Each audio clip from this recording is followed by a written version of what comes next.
Meek actually taught me how to do that. Like he would come up with a line and then he just would continue to build on it and say it out loud, say it out loud, say it out loud. And it became like a lyrical exercise where he just would continue to build lines in his head and to the point where he had his whole verse and he would just rap it out. And I just learned how to do that from him.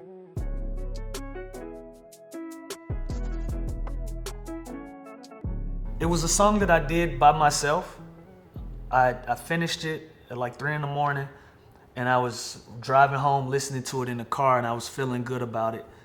And I sent it to 2 Chainz and I texted him, "You slick gotta get on this for me." But I was actually joking. but I wanted my friend to hear. I was like, this is something I'm proud of. This is a dope record. And so I just told him like, yo, I think you need to get on this. And about 10 minutes later, he texted me back and was like, "Send me the beat." And he did it the very next day. He knocked his part out the very next day. So I'm like, okay, cool. I have a verse from 2 Chainz now. So I took my second verse off, put his verse on it. And I listened to it for like 3 weeks and I was like, this is really dope.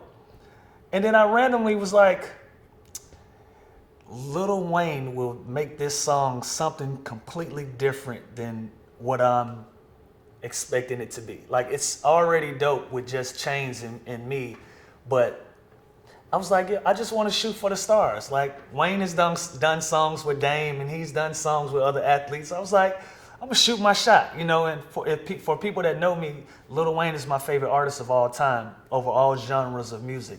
Like he can do no wrong to me in the music space. And so I sent it to my manager and I was like, yo, I need to get this to Wayne. And so we were working on it.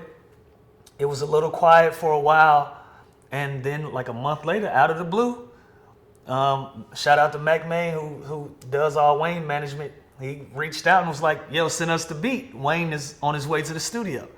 And we had that oh shit moment. Like, okay, like this could possibly actually happen. And he sent it back, sent me a 24-bar verse, 2 Chainz, and I only did 8s. And that was major love and didn't charge me. Definitely didn't expect it to come to fruition because I was like, he's gonna charge me like $500,000 or something crazy. And I was like, I'm probably not gonna do that. And he did it on the love. So, and 2 Chainz also did it on the love. So I was very generous with the splits for that record. I basically gave it to them, you know, as far as the revenue streams go, but I was appreciative.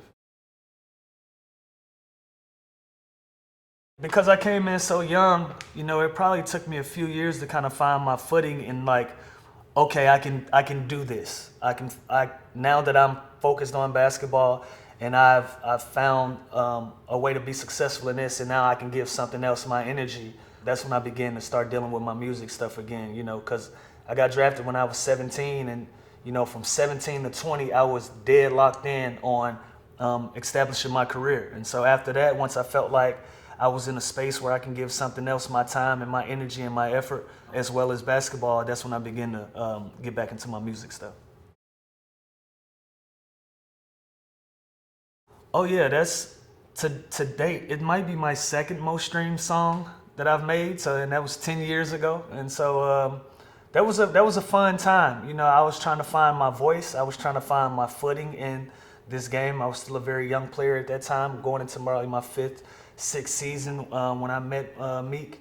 And we recorded a ton of music. We have, you know, close to 30, 40 songs together, and we were recording every day. And I think that just gave me an opportunity to embrace the city of Philadelphia, their culture, what they're about, and being so close to it and being so enthralled in it. It just gave me an opportunity, you know, just to be part of the legacy of Philadelphia. Just weekends in the house with my sister and brothers and listening to the music that they play. You know, my brother is 10 years older than me. My sister is 12 years older than me. And so, you know, when I'm 7, 8 years old in the house, they're teenagers, you know, so I'm listening to UGK, I'm listening to Tila, I'm listening to Jodeci, Boyz II Men, you know, so experiencing those things growing up, it gave me this in-depth love for music where I study it, research it, pay attention to rollouts, I pay attention to artists and the things that they do to drum up attention for projects. And, you know, I take all of those things and I incorporate it with my company. Yeah, I always wanted to work with artists that can cover um, multiple genres of music, have just different layers to their music. They both can do so many different things. You know, Chip is an extraordinary writer for other artists. He's an artist himself. His pen, he can rap, he can sing.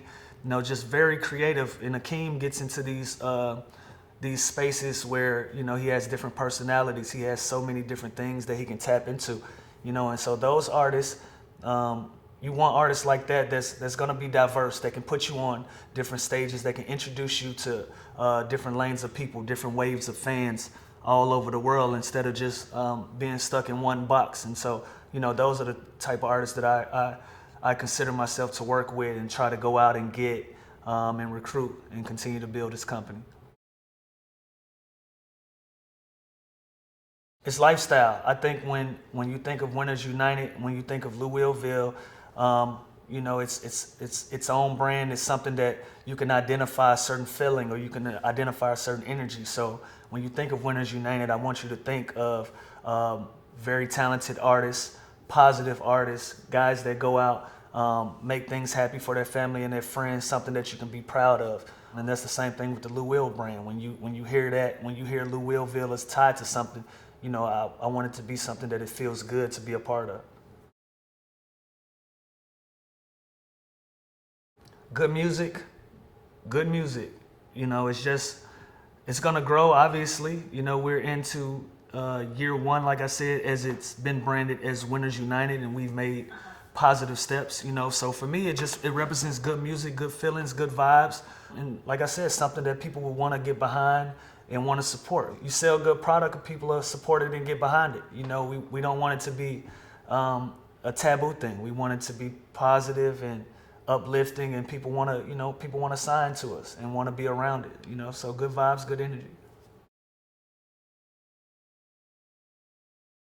I guess Drake's Six Man would be my favorite because that was the year that I won my actual first Six Man of the year. So it gave me a soundtrack. It gave me something to hit to when I walk in somewhere and I wanted to be celebrated, or somebody wanted to celebrate me. They had a soundtrack to it, and so I would give it to Six Man from Drake. At first, it was like a slight. I didn't even realize, I didn't even understand what a six man was. Like, I would hear the term, and I was like, what the hell does that mean? And I never understood it. I never embodied it until I lost my first one. Is when I realized that was a thing.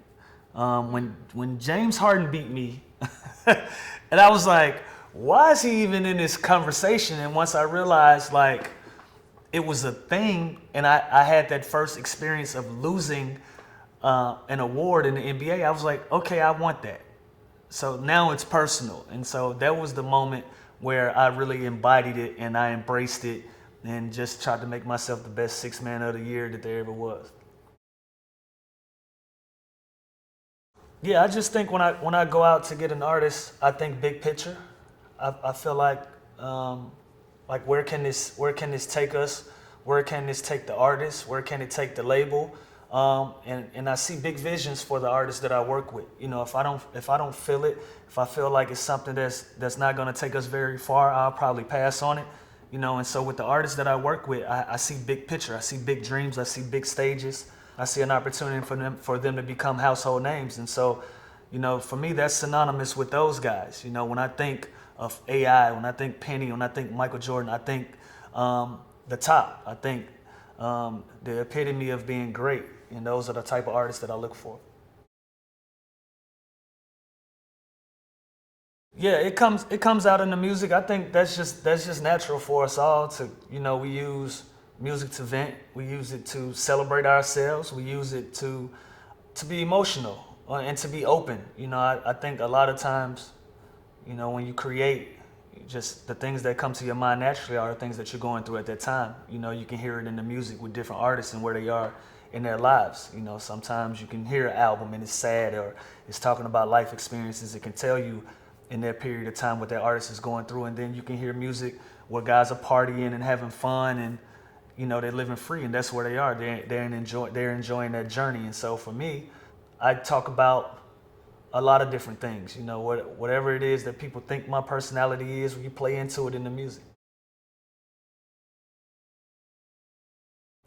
Signee, I guess that would obviously be Dame. Dame has had success. He's performed on big stages. He's created a fan base of people that actually enjoy listening to his music, and so it would be Dame. Now we have the artists to do it. We have guys that we truly believe in, and like I said, every day I feel like we make positive steps. Akeem was on tour this entire summer with Jack Harlow. Jack is one of the biggest rappers in the game right now. So for us to have a slot on his tour and do 15 dates with him, like I said, in year one was a major accomplishment for us. It opened up doors for us. It opened up new opportunities. And so for me, the progression is in the artists, the type of artists that we go out and get, and the type of music that we create. That's what opens doors and progress the label. I'm a strong believer in strong foundation. I'm a strong believer in your foundation having integrity, how you want to be known and how you want to be viewed. You don't want to be viewed as the label that the artist hates, that they go on Twitter and Instagram and they lash out against their record label because you're not seeing eye to eye. I am also an artist. I am also an athlete who's dealt with the business side of things that could have been better for me, and so I sympathize with those experiences. So obviously it's a business, and we'll stand on business and do things like that. But I feel like for you to be successful, for you to have a long imprint in something, me personally, I think you got to do good business and you got to do right by your people. Penny Hardaway is somebody that I looked up to growing up in Memphis, Tennessee. Allen Iverson, obviously, Michael Jordan, and that would be my three guys that I took bits and pieces from their careers. That is a deep question. I got kids, and they dress like me, and they wear bucket hats a lot because when I'm Uncle No Good, I wear bucket hats, and they try to mimic some of the things I do. I have a home studio, and so sometimes I can sneak down and catch them in the studio doing their thing. And so I would say yes. I guess I am the role model that I didn't know I needed. Like I said, it's getting more and more progressive now, with people just accepting athletes to do things outside of a field or a court or a baseball diamond. They're starting to, we're all starting to be more expressive in our clothing. We're all starting to be more expressive in our personalities. And so, one thing I look back on, I just wish people was more open to listening to the music and trying to catch a vibe with athletes that were artists at the same time, like they do now. Absolutely, because the Hawks had an opportunity to draft me, and they decided to pass on me when I was 17. So my career quite possibly could have begun here, and so to have an opportunity to possibly end it in front of my home crowd, my family, my friends, people who've watched my journey since I was so young, that's special. It's surreal. Not at all. I'm embracing it. I speak so freely about it because I don't know when I retire. I have the freedom to make that decision, whether it's this year, next year, or I want to keep going. And my children say, they still enjoy to come to the games and watch me compete and watch me play, because I can still play at a high level. It's not a lack of talent. I think I'm just mentally, I'm in a space where I'm ready to give my energy to something else. But with these scenarios, I've been having a great time and learning just a new experience in the NBA, being a mentor, being a big brother, somebody that younger guys can listen to, go out on the floor, and I can see things that I told them that they've put in their games. And that's what this game needs to grow it forward, to move it forward.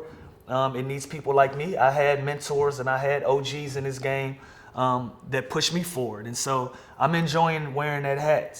So if that requires me to do it another year, 2 years, 3 years, so be it. If not, so be it. I'm comfortable with that. I'm at peace with it, however it goes. I've did some really great things in my basketball career. It's opened a lot of different doors for me. It's put my family in a position of privilege where they've been able to experience a lot of this stuff with me. So whenever it ends, I'm comfortable with it. So it doesn't scare me at all.